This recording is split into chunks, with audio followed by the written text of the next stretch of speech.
د یو وخت خبره ده، په یو ځنګل کې یوه مرغۍ اوسېده چې نوم یې نیلو و. دا مرغۍ یوه هجرت کوونکې مرغۍ وه. د دې مرغۍ سره نه خو لکه د نورو مرغانو په شان ښکلی کور و او نه د کور د جوړولو لپاره خپل ځای و. یوه شپه ډېر سخت باران وي او نیلو مرغۍ په هغه ځنګل کې ناسته وي. دا مرغۍ د تیز باران نه د خپل بچی د بچ کولو ډېر زیات کوشش کوي. زما خو ډېره سخت یخني کېږي، زه به مړ شم له دې یخنۍ نه. الله مورې ټینګ مې ونیسه، باران حوصلې مې درنه وړي که نه، ډېره یخني مې کېږي. دا باران حوصلې خو بیخي ودرېږي نه، دا باران به زما چونچون زوی مړ کړي. خدایه ته زموږ په دې سخته کې مدد وکړې. دغه شان تیز باران مسلسل جاری و. چونچون د خپل مور تر څنګ د یخنۍ څخه رپېده.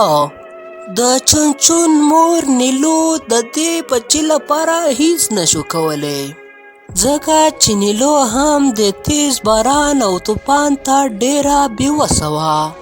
خدایه زما د بد د شپه سبا کړې، زما چونچون زوی خو دومره نازک دی، یخني نشي برداشت کولی.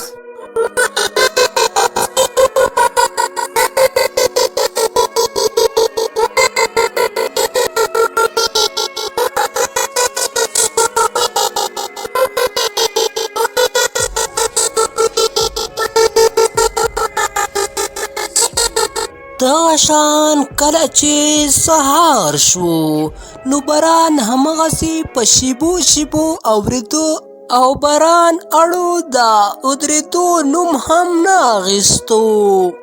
د نیلو مرغۍ صبر نور د ختمېدو ولا و، ځکه چې ټوله شپه په شوګیرو تېره شوې وه.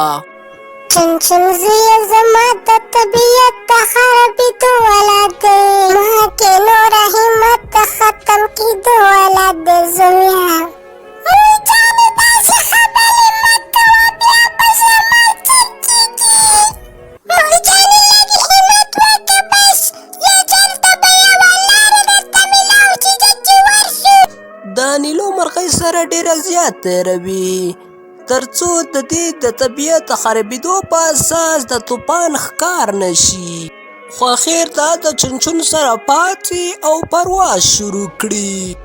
همداشان دغه مور زوی په دې تیز باران کې روان وي او الوزي. نیلو ته ورو ورو د ځنګل په یوه خوا کې رڼا ښکاره شي. وګوره چونچون زویه، د ځنګل په خوا کې رڼا ښکاره شوه، هغه وړوکی کور وګوره، د ځنګل په هغه خوا کې رڼا توره تیزه ترې راځي، کیدای شي دلته کې څوک اوسي. دغه شان دغه مور زوی راشي دغه کور ته، په دغه کور کې کیني. په کور کې نیلو مرغۍ ګوري چې یوه خاص ډوله کونتره ناسته ده. شنې مرغۍ، تاسو دلته څه کوئ؟ ستاسو دندې زور خو ډېر زیات ساړه شوی دی. زما په خیال چېرته له ډېر لوی مشکلات څخه مو ځان دلته راخلاص کړی.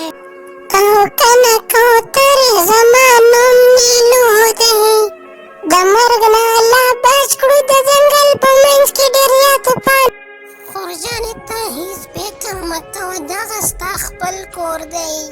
دغه شان دغه مرغۍ همغلته خپل باقي ژوند تېرول پیل کړي او هلته له کوترې سره خپل ژوند تېروي. له دې وروسته ګرانو دوستانو، دغه وه زموږ نننۍ ویډیو. که ویډیو مو خوښه شوې وي چینل سبسکرایب، ویډیو لایک کړئ او تر بیا ماته اجازت راکړئ. د خدای په امان.